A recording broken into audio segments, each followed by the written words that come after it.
حدش غسلها امبارح يا دي. ايه امبارح احنا دعكهم كلهم قبل لا ما كانش كده والله قبل الفطار كان كلهم مسألة شركة كله ما عملتش في حته كله يا هبه والله كان كله ما كانوا برضه ما تغدعكوش كلهم وانا مش كنت واقفه. والله دعكهم قبل الفطار ما سبتش الا دي اللي انا سايبها امك بتقول لك انا كده بدك بتحلف.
ده كل مره بيبقى حله اتنين، انما دلوقتي ما فيش ولا حله وسخ ولا حله نظيفه.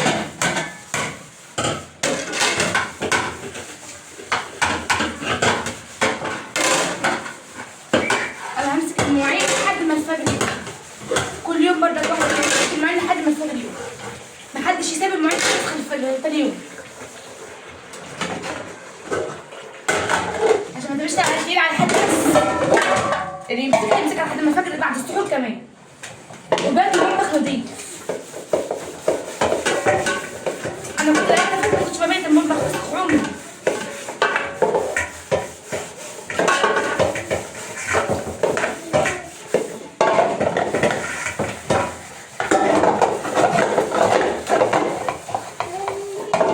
الله مالك يا ام شعور ايه اللي حصل؟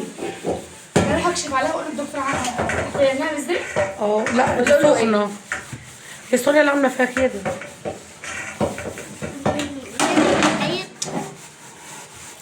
كل فتره ليه اروح اعمل لها اشعاعات وتحاليل. تحليل قال لك على تحليل قول له لا. اقول له لا ليه بقى ان شاء الله. عقبال اروح اكشف عليكي بقى ليه؟ خلاص قول له ما.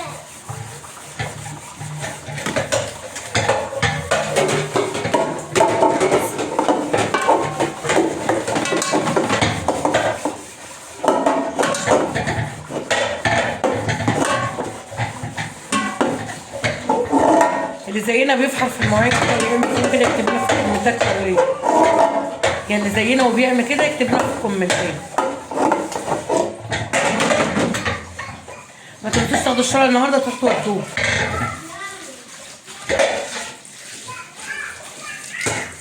لان هي نتفت اهي المواعين بتبقى استغفر الله العظيم تاني يوم.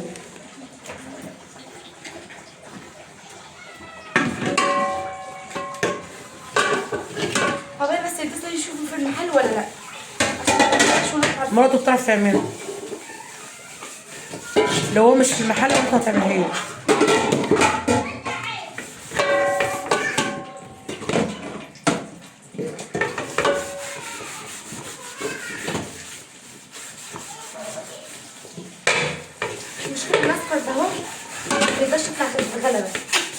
عارفه ليه. لو جبت يفتح في ثانيه الاصفر ده غلب عمليته.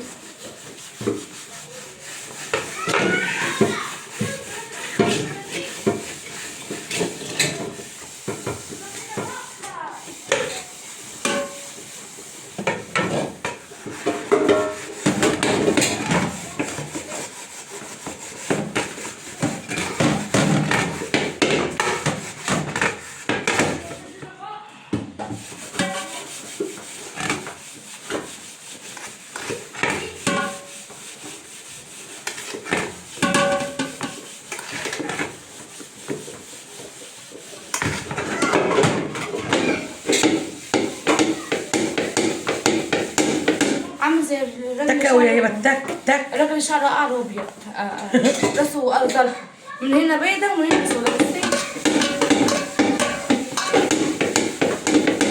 بصي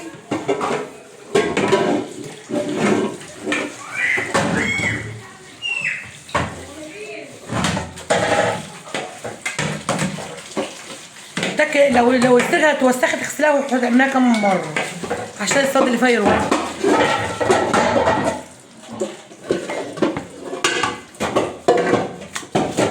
دي تكفر القرد والعفريت.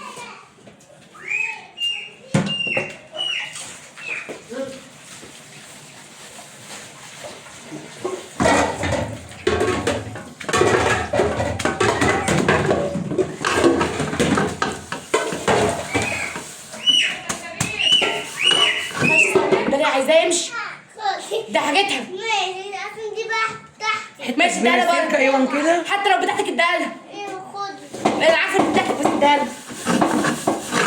خد بالله اتقال.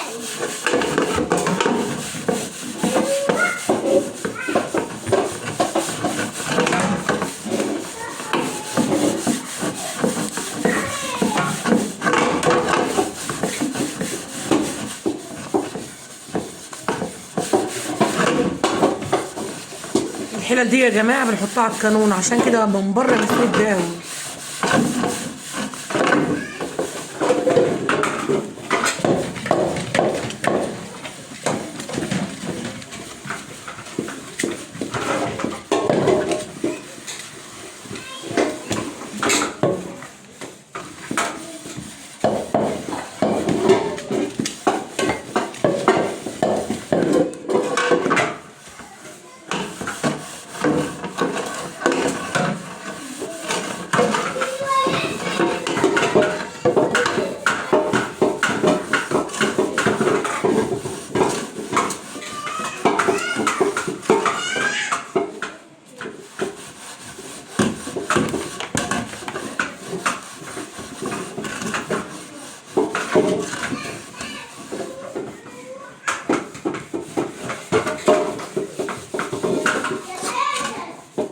بص الهباب،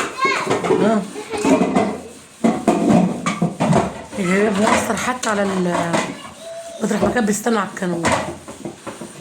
مين ده؟ انا كنت بعمل كده بالسكينه طير هبان. عارف، عشان كده بقول لكم الشعله دي ما تستناش.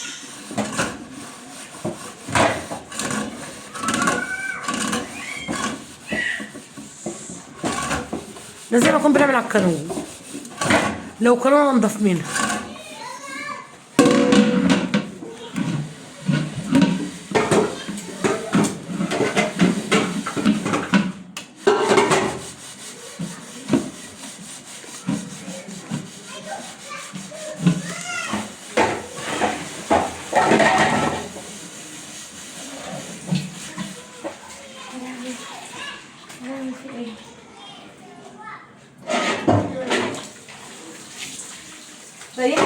ريحي ايدك، تعالي نشوف الحلل عشان ما نيجي نتعكرين هتنضحك.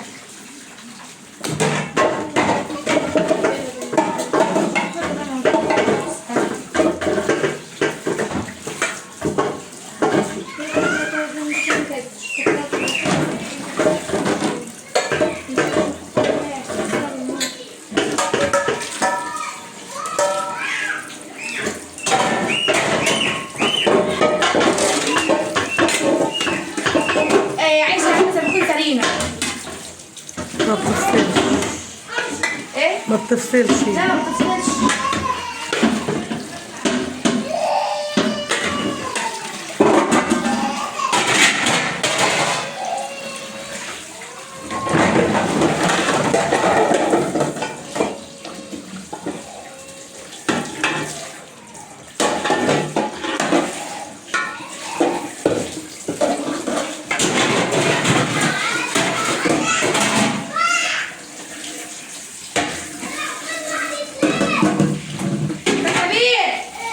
اقعدي مكانك.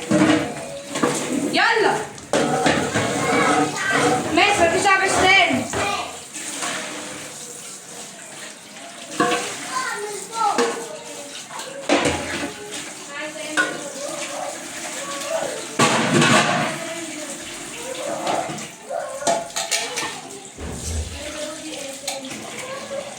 شفتوا بقى الجنب اللي كان هنا؟ بسم الله ما شاء الله. سرية كده كده نستعمله تاني. ماشي يعني تاني. بصوا الجرم ده كله بسم الله ما شاء الله خلص.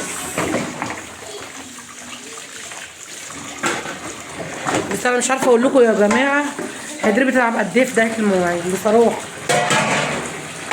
انتوا شايفين قدامكم اهو. ايه المواعين دي يحتار بالضبط حالها. لو المواعين هتفضل وسخه يومين مش هنعرف نطبخ. لا ومش هنعرف نطبخ. مش عارفه تطبخي. المواعين عندنا احنا بالليل. اهم حاجه المواعين تنضف.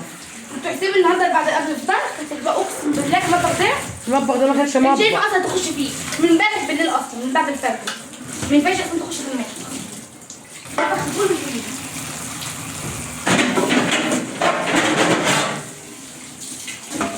شايفين بقى مرات ابني بيض ازاي يا ولاد.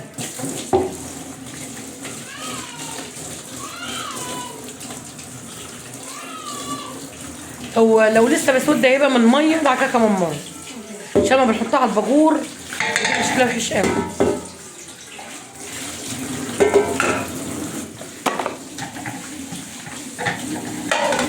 هدي اضغطها ملوش جت تشوفه لقيته وحش قالت اما العبه كمان مره. انت بقول لك ده كده ده شكل شوف.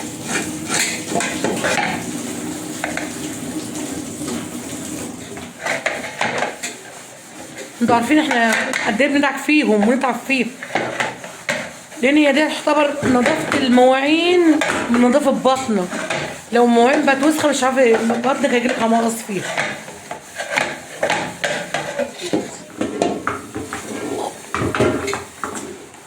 ودي حتى بتنضفها بطن عيالك. مش خايفه على نفسك خايفه على عيالك حتى. مين يا دي معلمك تدعك الحلل كده؟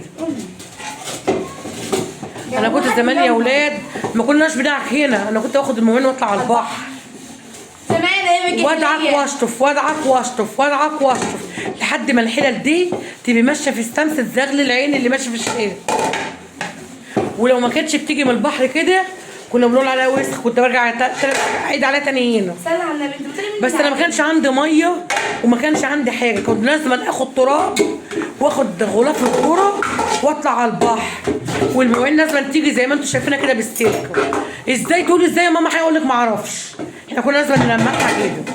ازاي ما اعرفش؟ انت بتقولي مين اللي علمكم؟ هو في حد اتخلق يتعلم لوحده؟ لا محدش كداب اللي يقول انا اللي معلمه نفسي. احنا كنا بنجيب كبشه رمل على كبشه تراب محمى ونرميها على الحله. فاكراها بغلاف الذره. ونفضل ندعك بغلافه الذره. تلاقي الحله دي يا اولاد طالعه مش بسلكه لا بتضوي.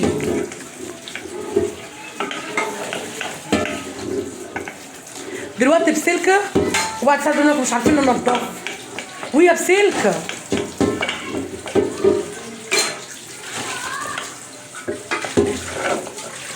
تسلم ايدك يا ست الكل.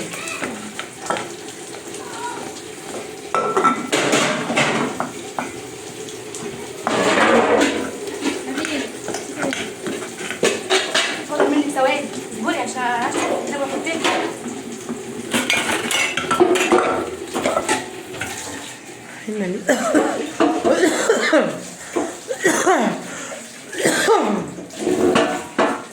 بقول لكم يا اولاد ما تنسوش تحطوا اللايك والشير واشتراك في القناه وفعلوا الجرس عشان يوصلكم كل جديد، وربنا يحسن ما بين ايدينا وايديكم، وكل سنه وانتم طيبين، ويرجع علينا الايام بخير، وعليكم وعلى امه محمد المسلمين المسيحيين يا رب. مع الف سلامه. ما تنسوش تحطوا اللايك وتشاهدوا الفيديو للاخر بالله عليكم. يلا مع الف مليون سلام.